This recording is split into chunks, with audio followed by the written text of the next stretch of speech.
Hello dear students. बच्चों, आज के इस वीडियो सेशन में हम क्लास 10th का जो साइंस का चैप्टर नंबर 7 है, that is atomic theory and periodic classification of elements, इसका हम ये लास्ट पार्ट करने जा रहे हैं और ये आपका पार्ट नंबर 6 है चैप्टर का। तो बच्चों, कुछ इंपॉर्टेंट डेफिनेशन हमारी रह गई हैं, ठीक है। तो देख लेते हैं क्या डेफिनेशन है। पिछले वीडियो में हमने पीरियोडिक प्रॉपर्टीज को स्टडी किया था, ठीक है। चलिए, तो अगला हमारा नेक्स्ट क्वेश्चन है डिफाइन फॉलोइंग टर्म्स। तो ये कुछ अलग अलग प्रकार के रेडियाई हैं, ठीक है। कोवेलेंट रेडियस क्या होता है, आर और स्मॉल सी लगाया हुआ है। वेंडरवॉल्स रेडियस क्या होता है, r v, v for van der Waals, person का नाम है। मेटेलिक रेडियस क्या होता है, ऐसी एक आयनिक रेडियस भी, वो भी समझा दूंगा, बुक में नहीं है वो, लेकिन मैं समझा दूंगा। चार मेन प्रकार के रेडियस, ठीक है। उससे पहले बच्चों आपको कुछ मैं इंपॉर्टेंट जानकारी दे दूं। कोवेलेंट जो बॉन्ड होता है, क्या होता है, दो एटम्स के बीच में इलेक्ट्रॉन की शेयरिंग के कारण जो बनने वाला बॉन्ड होता है ना, वो कोवेलेंट बॉन्ड होता है, ठीक है। और इस प्रकार से बंधन से, कोवेलेंट बॉन्ड के बंधन के बाद में जो भी समूह बन गया एटम्स का, मॉलिक्यूल बन गया, उसको कोवेलेंट मॉलिक्यूल कहते हैं। ये कोवेलेंट बॉन्ड बच्चों एक ही प्रकार के एटम्स के बीच में भी हो सकता है और डिफरेंट डिफरेंट प्रकार के एटम्स के बीच में भी बन सकता है, सिमिलर और डिसिमिलर, ठीक है ना। फॉर एग्जांपल हाइड्रोजन और हाइड्रोजन के बीच में कोवेलेंट बॉन्ड बन जाएगा, H2 मॉलिक्यूल बन जाएगा, hydrogen gas. Chlorine chlorine atom के बीच में कोवेलेंट बॉन्ड बन जाएगा, क्लोरीन गैस बन जाएगी। और H और Cl के बीच में बन सकता है डिसिमिलर, तो HCl हाइड्रोजन क्लोराइड गैस बन जाएगी। समझ में आ गया। तो सिमिलर डिसिमिलर दोनों हो सकता है। तो कोवेलेंट समझ में आ गया, ओके। तो हमको बच्चों कोवेलेंट रेडियस हम कहाँ निकालते हैं, सिर्फ वहां निकालते हैं जहां पर जो कोवेलेंट मॉलिक्यूल है it is made up of similar kind of atoms. तो एच एच हो गया, Cl Cl हो गया, ऐसे एटम्स की बात हो रही है, ठीक है। अब जब भी कोवेलेंट कंपाउंड बनता है ना, सॉरी कोवेलेंट मॉलिक्यूल बनता है ना, तो उनके बीच में इलेक्ट्रॉन्स की शेयरिंग होती है। तो कुछ हिस्सा एक एटम का ओवरलैप होके दूसरे में घुस जाता है, मतलब दोनों का कुछ हिस्सा ओवरलैप होता है। आपको मैं डायग्रामेटिक समझा देता हूं, नीचे देखेंगे ध्यान से। इसमें बच्चों सिमिलर एटम्स हमारे कौन से हैं, ये वाला बीच वाला पार्ट, बीच वाला देखना, ठीक है। तो देखो क्लोरीन और क्लोरीन के बीच में बना हुआ है। तो क्लोरीन जो एटम है बच्चों, इसका एटॉमिक नंबर होता है 17। कॉन्फ़िगरेशन करेंगे तो 287, फर्स्ट ऑर्बिट में 2 इलेक्ट्रॉन्स, सेकंड ऑर्बिट में 8 और थर्ड ऑर्बिट में 7 इलेक्ट्रॉन्स, 17 हो जाएगा 287। तो इसके भी 287 हो गए। तो आउटरमोस्ट शेल में इसके पास 7 इलेक्ट्रॉन है, इसके पास भी 7 इलेक्ट्रॉन है, दोनों को एक एक इलेक्ट्रॉन की कमी है, देना कोई चाहता नहीं है। तो क्या करते हैं, ये एक इलेक्ट्रॉन बीच में रखता है, क्लोरीन एक इलेक्ट्रॉन बीच में रखता है, दोनों क्या करते हैं आपस में साझेदारी करके कोवेलेंट बॉन्ड बना लेते हैं, सिंगल कोवेलेंट बॉन्ड। अब इंपॉर्टेंट, साझेदारी में बच्चों दोनों एटम्स ने एक एक इलेक्ट्रॉन बीच में रखा, तो ये जो दोनों बीच में शेयर्ड इलेक्ट्रॉन का जो जोड़ा है, ये इस एटम का भी है और इस एटम का भी। तो इसका मतलब कुछ हिस्सा इन दोनों का कॉमन हो जाएगा। समझ में आ गया। तो अब इस प्रकार से जो बॉन्ड बनेगा वो कोवेलेंट बॉन्ड बन गया। सिमिलर मॉलिक्यूल के अंदर सिमिलर एटम्स लेने हैं, वो डिसिमिलर के बीच में ही बनता है, बट कोवेलेंट रेडियस में सिमिलर एटम्स लेने हैं। तो अब इस प्रकार से किसी भी कोवेलेंटली बॉन्डेड मॉलिक्यूल में जिसमें कि सिमिलर एटम्स हो, उसमें दो जो बॉन्डेड एटम्स हैं उसके न्यूक्लियाई के बीच की दूरी का हाफ डिस्टेंस कहलाता है कोवेलेंट रेडियस। तो अब देखो, ये जो क्लोरीन एटम है लेफ्ट वाला, इसका न्यूक्लियस इस पोजीशन पे, इसका न्यूक्लियस इस पोजीशन पे, तो दोनों के न्यूक्लियस के बीच की दूरी होगी इंटर न्यूक्लियर डिस्टेंस, और इसका हाफ कर देंगे, इसका हाफ कर देंगे तो क्या आ जाएगा, ये आर और Cl। तो ये कोवेलेंट रेडियस आ गया क्लोरीन का। समझ में आ गया। मतलब बॉन्ड बनाते वक्त उसका रेडियस जो एटॉमिक रेडियस उससे भी कम हो जाएगा। एटम का रेडियस कहीं ज्यादा है और इसका रेडियस क्या है, कम है, ठीक है। तो एटॉमिक रेडियस से कोवेलेंट रेडियस क्या होता है, कम होता है। तो इसका मतलब जब भी कोवेलेंट मॉलिक्यूल के अंदर सिमिलर एटम्स बॉन्ड होंगे तो एक दूसरे के अंदर घुस जाते हैं, थोड़ा थोड़ा रीजन उनका कॉमन हो जाता है जहां पे इलेक्ट्रॉन शेयर होते हैं, ठीक है। तो जो कोवेलेंट रेडियस है it is less than the atomic radius. Clear है। तो क्या सीखा हमने, what is covalent radius. Covalent radius is defined as half of the internuclear distance. समझ में आ गया, न्यूक्लियस के बीच की दूरी का आधा, half of the internuclear distance between two atoms, between two similar atoms in a covalently bonded molecule। समझ में आ गया, between two similar atoms in a covalently bonded molecule and it is less than atomic radius। clear। चलिए, तो क्या है देखेंगे, first वाला पॉइंट हमारा कोवेलेंट रेडियस, ठीक है। It is defined as 1/2 of the internuclear distance between the atoms of a covalently bonded molecule of same element. एक ही एलिमेंट का मॉलिक्यूल है, समझ में आ गया। जैसे एच एच का हो गया, Cl Cl का, तो एटम सिमिलर होंगे, सेम एलिमेंट है तो, ठीक है। अब HCl है तो कंपाउंड हो गया, एलिमेंट नहीं होगा वो, ठीक। चलिए, अगला है हमारा वैन डर वाल्स रेडियस। बच्चों इस वैन डर वाल्स रेडियस को समझने से पहले आपको समझना पड़ेगा what do you mean by van der Waals forces of attraction.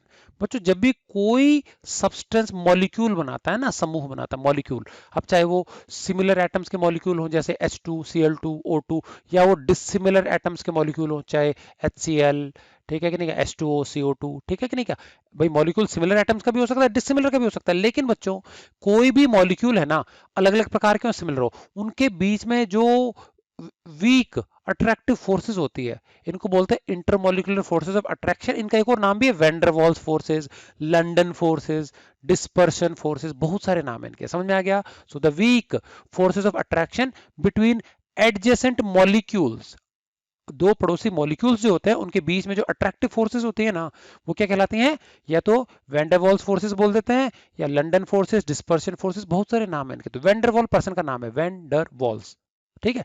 अब ये रेडियस क्या है तो समझेंगे। वैन डर वाल्स रेडियस के लिए हम फिर से चलते हैं डायग्राम की ओर। चलिए बच्चों, नीचे है वैन डर वाल्स रेडियस। अब ध्यान से समझना बच्चों, वैन डर वाल्स रेडियस का मतलब, पहली बात, ये जो 1 है ना, 1 और ये 2, ये 1 नंबर जहां लिखा है ये एक एटम है जो कि अलग मॉलिक्यूल का है। 2 नंबर का जो एटम ये अलग मॉलिक्यूल का, मान लीजिए ये एक वाटर मॉलिक्यूल है, ये दूसरा भी एक वाटर मॉलिक्यूल है, समझ में आ गया। तो वाटर का फॉर्मूला H2O होता है, तो मान लीजिए ये O एटम है, ये भी O एटम है, समझ में आ गया। तो दो हमने ऑक्सीजन एटम चुन लिए, ये तो अलग मॉलिक्यूल का है और ये अलग मॉलिक्यूल का है, समझ में आ गया। अब दो अलग अलग कोवेलेंटली बॉन्डेड मॉलिक्यूल्स हैं, तो मतलब आपस में उनके बीच में तो बंधन है ही नहीं ना, ठीक है।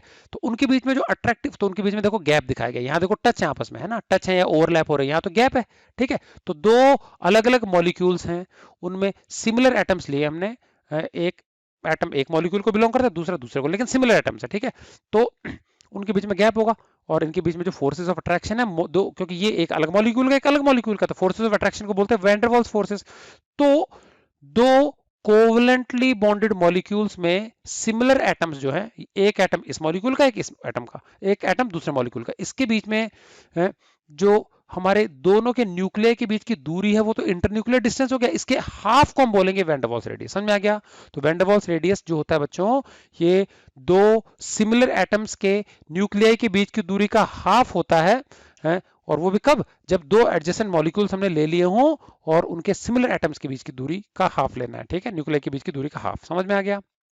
चलिए तो देख लेते हैं इसकी डेफिनेशन क्या है बच्चों। वैन डर वाल्स रेडियस क्या है, it is defined as 1/2 of the internuclear distance, ये लैंग्वेज ऊपर की जैसी है, 1/2 of the internuclear distance between the atoms of adjacent non bonded molecules, दो पड़ोसी मॉलिक्यूल्स के एटम्स लेने हैं जो कि आपस में बॉन्डेड नहीं है, तो मॉलिक्यूल 1 मॉलिक्यूल 2 इनके बीच में तो बॉन्ड नहीं है, बट इनके जो एटम्स है ना वो लेने हमको, ठीक है, between the atoms of, atoms ऐसे लेने एडजेसेंट अगल बगल के मॉलिक्यूल्स है, नॉन बॉन्डेड जिनके बीच बॉन्ड नहीं है, ऑफ ए सब्सटेंस, और एक ही सब्सटेंस के लेने हैं, नॉर्मली सॉलिड स्टेट में लेते हैं ये, तो जैसे सॉलिड स्टेट में हमारा आइस हो गया उसमें ले सकते हैं हम, ठीक है कि नहीं, क्या तो नॉर्मली सॉलिड स्टेट में लेते हैं, क्योंकि गैसेस में तो क्या होता है बच्चों, मॉलिक्यूल्स बहुत दूर दूर होते हैं एक दूसरे से, तो इनके बीच में फोर्स ही नहीं होती, तो ये डिस्टेंस वेरिएबल होता है, जबकि मॉलिक्यूल्स, जब ये जो दो मॉलिक्यूल है अगर ये फिक्स दूरी पर रहेंगे तो इनके एटम्स के बीच की दूरी भी फिक्स होगी, तभी हम इसकी बात कर पाएंगे। तो लिक्विड में ये चेंज होता रहता है, गैसेस में चेंज होता रहता है, तो सॉलिड स्टेट में लेना है, ठीक है। So van der Waals radius is greater than the covalent radius. अब देखो बड़ा क्यों है, कोवेलेंट रेडियस में बच्चों देखो एक दूसरे के अंदर घुस गए हैं, ओवरलैप हो रहा है, तो ये कम होता है, और वैन डर वाल्स रेडियस क्या है, ये ज्यादा होगा, क्योंकि देखो इसके बीच में गैप भी है, तो ये एटम से टच नहीं है, एक मॉलिक्यूल का ये है, एक दूसरे मॉलिक्यूल का है, तो दो पड़ोसी मॉलिक्यूल्स हैं, उनके सिमिलर एटम्स के बीच में जो न्यूक्लियाई है उनके बीच की दूरी का half, that is van der Waals radius, ठीक है। इसी प्रकार से बच्चों आयनिक रेडियस भी आएगा, जैसे कोवेलेंट होता है ना वैसे आयनिक। अब कोवेलेंट वाला जो होता है बच्चों, उसमें हमने सिमिलर एटम्स के बीच में कोवेलेंट बॉन्ड बनाया है, ठीक है। आयनिक बॉन्ड जो होता है वो सिमिलर के बीच में बनता ही नहीं है, वो क्या होता है, डिसिमिलर के बीच में बनता है, एक के पास इलेक्ट्रॉन लूज करने की क्षमता होनी चाहिए, एक एटम के पास इलेक्ट्रॉन गेन करने की क्षमता होनी चाहिए। तो जो नॉर्मली मेटल्स होते हैं इलेक्ट्रॉन लूज करके पॉजिटिव आयन बनाते हैं, नॉन मेटल्स इलेक्ट्रॉन गेन करके नेगेटिव आयन बनाते हैं, तो कंप्लीट ट्रांसफर होता है एक एटम से दूसरे एटम की तरफ इलेक्ट्रॉन। तो सोडियम ने इलेक्ट्रॉन दे दिया क्लोरीन को, क्लोराइड आयन बन गया, यहाँ सोडियम आयन बन गया, दोनों एक दूसरे को अट्रैक्ट करके स्ट्रांगली चिपक जाते हैं। ये जो बच्चों कंपाउंड है ये कोवेलेंट कंपाउंड कहलाता है, इनके बीच में इलेक्ट्रॉन के लेन देन के कारण जो इनके आयंस बन गए, इनके बीच में अट्रैक्टिव फोर्स को आयनिक बॉन्ड कहते हैं। और किसी आयनिक कंपाउंड में दो पड़ोसी एडजेसेंट अपोजिट आयंस के न्यूक्लियाई के बीच की दूरी का हाफ, ठीक है। अब यहाँ पे बच्चों हाफ नहीं करेंगे, क्योंकि हाफ करेंगे ना तो देखो सोडियम छोटा है क्लोरीन बड़ा है, तो हाफ जो होता है ज्यादा आ जाएगा। तो यहाँ पे हमेशा हम क्या दोनों अलग अलग आयंस का बात करते हैं। तो यहाँ पे सोडियम का रेडियस Na+ आयन का रेडियस ये अलग है, इतना सा आएगा, और ये इतना सा अलग आएगा। समझ में आ गया? तो ये हो गया हमारा आयनिक रेडियस। तो आयनिक रेडियस नॉर्मली सेम नहीं आता, यहाँ पे तो भाई न्यूक्लियर के बीच की दूरी का हाफ कर दिया, हाफ ऑफ कुछ नहीं करते। तो कैटायन का रेडियस अलग आता है, एनायन का रेडियस अलग आता है। समझ में आ गया कि नहीं? क्या तो ये हो गया आयनिक रेडियस। तो आयनिक रेडियस मतलब समझ में आ गया, अलग अलग जो इलेक्ट्रॉन लेन देन के बाद में जो आयंस बन गए उनका इंडिविजुअल रेडियस जो होता है वो होता है। ठीक है कि नहीं, कि किसी भी सॉलिड क्रिस्टल में। और लास्ट हमारा आता है बच्चों मेटेलिक रेडियस। ये मेटल्स की पहचान है। मेटल्स धातु जो होती है ना, ठोस। अब मेटल जो होते हैं सॉलिड टुकड़े बनाते हैं, किसी भी धातु के मेटल के छोटे से पीस को हम क्रिस्टल लैटिस कहते हैं। क्या कहते हैं इसको?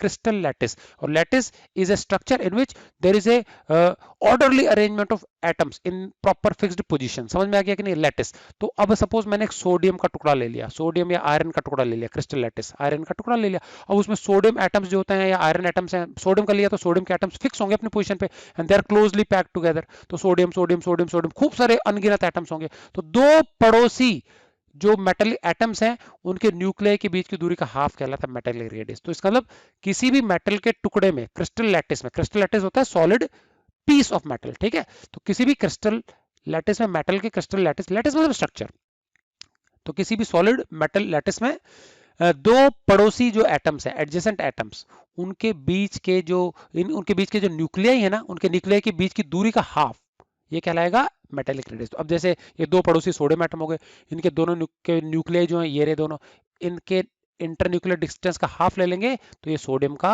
मेटेलिक रेडियस हो गया क्रिस्टल लैटिस में। ठीक है, तो ये डेफिनेशन हम पढ़ लेते हैं, ऊपर देखिएंगे। Metallic radius, it is defined as 1/2 of the internuclear distance, किसके बीच में? Between two adjacent atoms of a metallic crystal lattice. तो मेटल के एटम्स के बीच में। ठीक है, क्रिस्टल लैटिस में, सॉलिड टुकड़े में। चलिए, ये तीन प्रकार के हो गए हमारे रेडियस। अब डायग्राम अच्छे से बनाएंगे इनका ध्यान से, ताकि अच्छे से समझ में आता है डायग्राम से। अब ये अगले दो क्वेश्चन बच्चों आपने 9th क्लास में भी किए थे बच्चों, ध्यान हो तो आपको। ठीक है, तो मैं बता देता हूं। कैटायन जो होता है ना बच्चों किसी भी एटम का, वो अपने न्यूट्रल एटम से छोटा होता है और एनायन होता है बड़ा। एक एग्जांपल देख लेते हैं, ठीक है कि नहीं? क्या सोडियम एटम जो होता है बच्चों, इलेक्ट्रॉनिक कॉन्फ़िगरेशन उसका 281 है, एटॉमिक नंबर इसका 11 है। ठीक है, अब ये सोडियम मेटल है, तो एक इलेक्ट्रॉन लूज करता है और सोडियम आयन बना देता है। जैसे ही ये एक इलेक्ट्रॉन लूज करेगा बच्चों तीसरे ऑर्बिट में से, तो पूरा ऑर्बिट ही गायब हो गया। अब सिर्फ 10 इलेक्ट्रॉन रह गए। अब सुनना ध्यान से जो अगले शब्द बोलने जा रहा हूं मैं। सोडियम एटम का एटॉमिक नंबर 11, तो इसके न्यूक्लियस में 11 प्रोटॉन, बाहर 11 इलेक्ट्रॉन।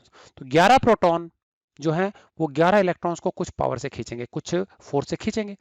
अब जैसे ही ये एक इलेक्ट्रॉन लूज कर देगा तीसरे ऑर्बिट में से, तो सिर्फ इसके पास 2 ही ऑर्बिट रह गई, और जिसमें इलेक्ट्रॉन सिर्फ 10 ही बचे हैं। तो अब उन्हीं 11 प्रोटॉन वाले न्यूक्लियस को कम इलेक्ट्रॉन्स को संभालना है एक इलेक्ट्रॉन खो देने के पश्चात। मतलब ये आयन बन गया ना, अभी भाई एक इलेक्ट्रॉन खो दिया तो Na+ बन गया। अब इसके बाद 10 इलेक्ट्रॉन है, लेकिन न्यूक्लियस में प्रोटॉन तो 11 ही है। तो अब प्रोटॉन उतने ही हैं, बट क्योंकि उनको कम संख्या में इलेक्ट्रॉन्स को खींचना है और वो भी नजदीक है 2 ही ऑर्बिट के, तो they will pull them more tightly. और इसीलिए जो कैटायन होता है उसका साइज जो होता है श्रिंक हो जाता है न्यूट्रल एटम के मुकाबले। समझ में आ गया? क्योंकि सेम न्यूक्लियस को, सेम पॉजिटिव चार्ज वाले न्यूक्लियस को, it has to attract a fewer number of electrons. क्योंकि एक खो दिया तो अब 10 को ही संभालना है, पहले 11 को संभालना तो काम मुश्किल था, साइज बड़ा था। अब 10 को ही संभालना है तो वो श्रिंक हो जाएगा, ज्यादा टाइटली खींचेगा, न्यूक्लियस का काम आसान हो गया। तो देखिए, a cation is formed when a neutral atom loses electrons from its valence shell. कोई भी कैटायन कब बनता है? जब कोई भी न्यूट्रल एटम है सोडियम जैसा अपने बाहरी शेल से इलेक्ट्रॉन लूज कर देता है। ठीक है कि नहीं? क्या बाय डूइंग सो, ऐसा करके the positively charged nucleus has to pull a fewer number of electrons towards itself. तो जब एक इलेक्ट्रॉन लूज कर दिया या ज्यादा लूज कर दिया तो क्या होता है, जो पॉजिटिवली चार्ज न्यूक्लियस है ना, उसको कम संख्या में इलेक्ट्रॉन्स को अट्रैक्ट करना है। भाई पहले 11 कर रहे थे, अब 10 ही करने हैं। ठीक है, so the electrons are pulled more tightly, as a result of which, तो इलेक्ट्रॉन्स क्या होता है, ज्यादा टाइटली पुल होते हैं, और जिसके कारण क्या होता है, जो इलेक्ट्रॉन्स का जो घेरा है ना, इलेक्ट्रॉन क्लाउड, वो सिकुड़ करके न्यूक्लियस के थोड़ा नजदीक आ जाता है। समझ में आ गया? So the electron cloud shrinks in size, electron नजदीक आ जाएंगे सारे, and hence the size of the cation is smaller than that of respective neutral atom. जो कैटायन का साइज है सोडियम आयन का, वो सोडियम एटम के मुकाबले थोड़ा सा छोटा होगा, क्योंकि कम इलेक्ट्रॉन्स को संभालना है सेम न्यूक्लियस को। इसके विपरीत बच्चों एनायन में उल्टा होता है, एनायन बड़े होते हैं न्यूट्रल एटम से। एग्जांपल ले लेते हैं क्लोरीन एटम बच्चों 287 नॉन मेटल है, 3 इसका एटॉमिक नंबर 17 होता है, तो 287 फर्स्ट ऑर्बिट में 2, दूसरे में 8, तीसरे में 7। अब आउटरमोस्ट शेल में बच्चों तीसरे ऑर्बिट में इसको 8 इलेक्ट्रॉन्स करने हैं नोबल गैस जैसा बनने के लिए, आर्गन जैसा बनने के लिए, तो एक इलेक्ट्रॉन की कमी है। तो कहीं से भी सोडियम जैसे एटम से ही मान लो ये एक इलेक्ट्रॉन गेन कर ले, तो ये हो जाएगा 288। लेकिन जैसे इसने एक इलेक्ट्रॉन गेन कर लिया, इलेक्ट्रॉन गेन करने के कारण इस पर नेगेटिव चार्ज आ गया। अब सुनना ध्यान से, पहले इसके तीसरे ऑर्बिट में 7 इलेक्ट्रॉन है, तो यहाँ पे 17 प्रोटॉन वाले न्यूक्लियस को 17 इलेक्ट्रॉन्स को संभालना है, ठीक है।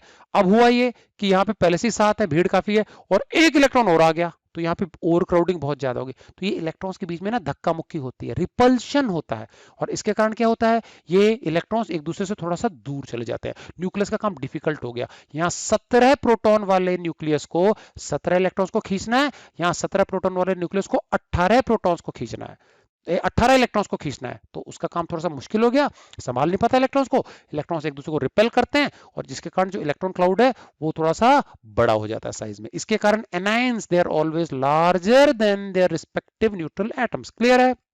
आप डायग्राम की मदद से भी समझा सकते हैं। तो an anion is formed when a neutral atom gain electrons, ठीक है कि नहीं, क्या when an neutral atom gains कर लेंगे यहाँ पे, ठीक है। एनायन कब बनता है, जब कोई भी न्यूट्रल एटम जो होता है इलेक्ट्रॉन्स को क्या करता है, गेन करता है। बाय डूइंग सो, ऐसा करने से the same nucleus has to attract more number of electrons, same nucleus है उतने ही प्रोटॉन वाला, उसको ज्यादा संख्या में इलेक्ट्रॉन्स को संभालना, अट्रैक्ट करना है, और इससे उसका काम मुश्किल हो जाता है, ठीक है। और एक और भी चीज है, it has to attract more number of electrons and due to this the inter electronic repulsion increases, और क्राउडिंग हो गई, ओवर क्राउडिंग हो गई, भीड़ हो गई ना आखिरी शेल में, 7 की जगह 8 हो गए, तो भीड़ भाड़ के कारण क्या होता है, इलेक्ट्रॉन्स के बीच में रिपल्शन होने लगता है, एक दूसरे के साथ धक्का मुक्की करते हैं, ठीक है। This repulsion increases the size of electron cloud, और इसी रिपल्शन के चक्कर में इलेक्ट्रॉन्स थोड़े थोड़े दूर दूर खुले खुले हो जाते हैं, और यही कारण है कि एनायन जो होता है वो बड़ा हो जाता है न्यूट्रल एटम के मुकाबले। क्लियर है? चलिए अगला हमारा इंपॉर्टेंट चीज इफेक्टिव न्यूक्लियर चार्ज, बच्चों मैंने बताया था क्या होता है कि कम वॉल्यूम में अगर ज्यादा पॉजिटिव चार्ज पैक होता है तो इसी को हम nuclear charge density effective nuclear charge बोलते हैं, ठीक है। तो जैसे जैसे हम एक एटम से अगले एटम पे जाते हैं, एटॉमिक नंबर बढ़ता है, तो एक ही पीरियड में बच्चों क्या होता है, न्यूक्लियस का साइज तो वही रहता है, और क्या होता है धीरे धीरे क्या है, चार्ज ज्यादा चार्ज और मास ज्यादा ज्यादा बढ़ते रहता है। तो सेम वॉल्यूम में अगर ज्यादा चार्ज पैक हो रहा है तो उसको न्यूक्लियर चार्ज डेंसिटी बोलते हैं। जितना ज्यादा न्यूक्लियर चार्ज डेंसिटी होगा उतना ही इलेक्ट्रॉन्स को पुल करने की जो क्षमता है, कैपेसिटी है, फोर्स है, वो ज्यादा लगेगी, ठीक। The charge per unit volume within the nucleus is called effective nuclear charge और nuclear charge density। Unit volume में कितना चार्ज है, ये क्या कहलाता है उसका, न्यूक्लियर चार्ज डेंसिटी या फिर इफेक्टिव चार्ज डेंसिटी। जितना ज्यादा होगा ये, उतना ही पुलिंग पावर ज्यादा होगी। तो अगर मैं वॉल्यूम को तो सेम रखता जाता हूँ सपोज, ठीक है, और चार्ज बढ़ाते जाऊंगा तो डेंसिटी बढ़ती जाएगी। तो यही तो होता है पीरियड के अंदर, पीरियड के अंदर वॉल्यूम तो सेम ही रहता है, लेकिन हर बार एक प्रोटॉन ऐड हो गया तो खूब सारा चार्ज ऐड हो गया न्यूक्लियस के अंदर, जबकि साइज उतना ही रहता है। तो इससे क्या होता है, चार्ज डेंसिटी बढ़ती जाती है, तो इलेक्ट्रॉन्स के प्रति पुलिंग पावर बढ़ जाएगी, तो इसलिए साइज श्रिंक होता है जब हम पीरियड में मूव करते हैं लेफ्ट से राइट, ठीक। तो ये फॉर्मूला याद रख लेंगे।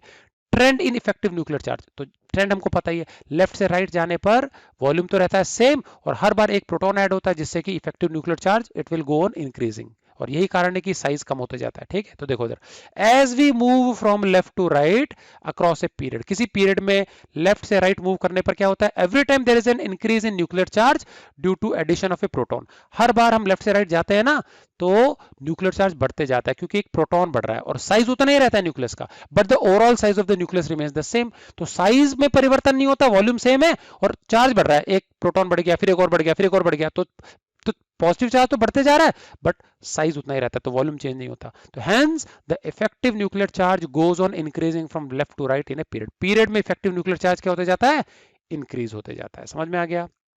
चलिए बच्चों, अब हम बहुत इंपॉर्टेंट एक और क्वेश्चन आ रहा है हमारा कि आयोनाइजेशन एनर्जी। बच्चों ठीक है, मैं बता चुका हूं किसी भी एटम जो कि आइसोलेटेड एटम है, अलग थलग कर दिया गया, इंडिविजुअल एटम है, गैसीय स्टेट में होता है, उसमें सबसे बाहर के ऑर्बिट में लूजली हेल्ड जो मोस्ट इलेक्ट्रॉन है, सबसे बाहर का एक इलेक्ट्रॉन, वैलेंस इलेक्ट्रॉन, उसको निकाल बाहर करने के लिए कितनी एनर्जी खर्च हो जाएगी, उसको आयोनाइजेशन पोटेंशियल या आयोनाइजेशन एनर्जी या आयोनाइजेशन इंथैल्पी कहते हैं। ठीक, अब मान लीजिए हमको सिर्फ एक इलेक्ट्रॉन निकालना है सबसे बाहर का, तो सिर्फ एक इलेक्ट्रॉन को निकालने के लिए जो एनर्जी लगने वाली है उसको बोलते हैं IE1, फर्स्ट आयोनाइजेशन एनर्जी। चलिए, अब जैसे हमने एक इलेक्ट्रॉन निकाल बाहर कर दिया, तो अभी एक इलेक्ट्रॉन निकलने के बाद में पूरा जो एटम उसके ऊपर पॉजिटिव चार्ज आ जाएगा।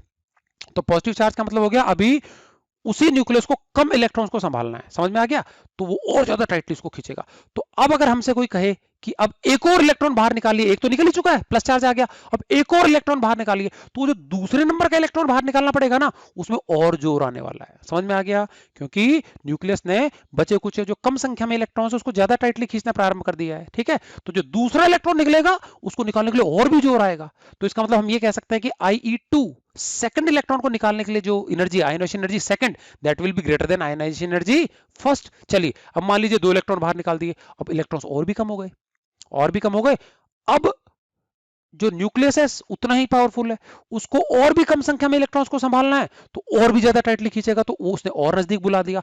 अब अगर हमको कोई कहे कि 2 इलेक्ट्रॉन के पश्चात तीसरे इलेक्ट्रॉन्स को भी निकाल बाहर करना है, तो अब हमारा काम और मुश्किल हो गया। तीसरे इलेक्ट्रॉन्स को निकालने के लिए, तीसरे इलेक्ट्रॉन को निकालने के लिए और भी ज्यादा एनर्जी खर्च होगी। समझ में आ गया?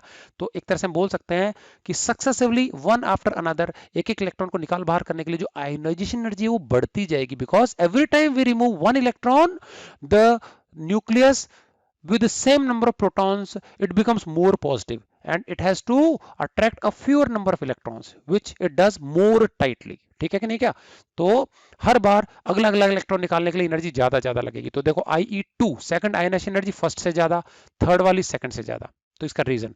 तो IE1 मतलब समझ में आ गया? IE1 is the energy required to remove the outermost electron from the valence shell of an isolated gaseous atom। Definition पढ़ चुके हैं।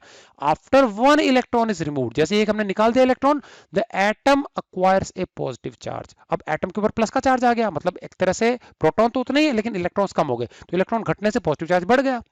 तो अब ये जो पॉजिटिवली चार्ज एटम है, मतलब same proton but lesser electrons, it pulls the remaining fewer electrons more tightly. अब क्योंकि इलेक्ट्रॉन्स कम बच गए हैं, प्रोटॉन्स उतने ही हैं, वो ज्यादा टाइटली खींचेंगे कम इलेक्ट्रॉन्स को। Hence the greater energy is required to remove the second electron from a positive ion. तो पॉजिटिव आयन से दूसरा इलेक्ट्रॉन निकालने के लिए ज्यादा एनर्जी खर्च होगी। समझ में आ गया? तो IE2 is greater then IE1। इसी प्रकार से हमारा सेम हो जाएगा IE3, क्योंकि 2 इलेक्ट्रॉन निकालने के बाद में 2 प्लस चार्ज आ जाएगा। तो अब जो सेम प्रोटॉन के संख्या वाला न्यूक्लियस है उसको और भी कम संख्या में जो इलेक्ट्रॉन्स बच गए हैं उसको और भी ज्यादा टाइटली खींचेगा, तो तीसरा इलेक्ट्रॉन निकालने के लिए और भी जोर आने वाला है। तो IE3 is greater then IE2 because successive removal of electrons from the atom makes it more and more positive. Nucleus जो होता है ना बच्चों, ज्यादा ज्यादा पॉजिटिव होते जाता है। अगर एक के बाद एक इलेक्ट्रॉन्स निकालते जाए ना, it becomes more and more positive and making it difficult to remove the outermost electron. तो उसके बाद जो नेक्स्ट इलेक्ट्रॉन निकालना है उसके लिए और भी हमको क्या आने वाला है?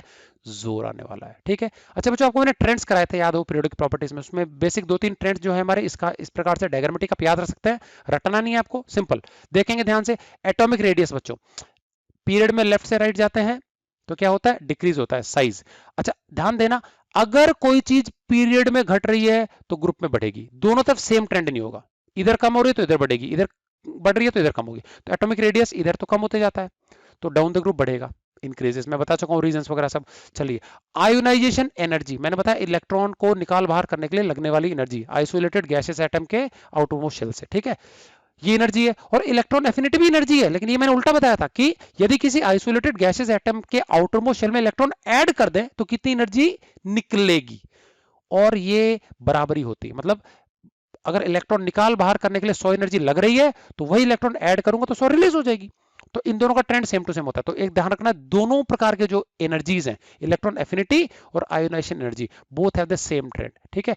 अब ये साइज पे डिपेंड करता है, लेफ्ट से राइट आएंगे साइज छोटा होगा, छोटे साइज में इलेक्ट्रॉन को निकालना बहुत मुश्किल है, ज्यादा एनर्जी लगेगी। तो as the atom goes on decreasing in size, the ionization energy goes on increasing along a period from left to right। और आयोनाइजेशन एनर्जी अगर बढ़ रही है तो इलेक्ट्रॉन एफिनिटी बढ़ेगी। यदि मोर एनर्जी हमको इलेक्ट्रॉन निकाल रिमूवल के लिए लगने वाली है तो इलेक्ट्रॉन ऐड करेंगे तो ज्यादा रिलीज भी होगी। तो ये दोनों सेम टू सेम है, और इस तरफ क्या हो जाएगा? ये कम हो जाएगी, क्योंकि साइज नीचे बढ़ रहा है। तो बड़े साइज के एटम में इलेक्ट्रॉन इजीली रिमूव हो जाएगा, कम एनर्जी लगेगी, तो वापस ऐड करेंगे तो कम ही निकलेगी। समझ में आ गया? तो ये 3 ट्रेंड बहुत इंपॉर्टेंट बच्चों, डायग्रामेटिक आप याद रख सकते हैं, ऐसे और ऐसे, दोनों तरफ सेम नहीं करना कि इधर भी डिक्रीज कर दिया इधर भी डिक्रीज कर दिया तो गड़बड़ हो जाएगा। ठीक है? ये हमारी पीरियोडिक टेबल है, और एक और पीरियोडिक टेबल आपको मैं पहले भी दिखा चुका हूँ, ये वाली है। तो थोड़ा सा इसमें ट्रेंड्स वगैरह के लिए आप खोल के इसको देख के कर सकते हैं। ठीक है? तो बच्चों, इसी के साथ हमारा ये चैप्टर नंबर 7 खत्म होता है। आप अच्छे से नोट्स तैयार कर लेंगे, ट्रेंड्स के ऊपर इसके बहुत इंपॉर्टेंट क्वेश्चन आते हैं, डेफिनेशन अच्छे से आनी चाहिए आपको।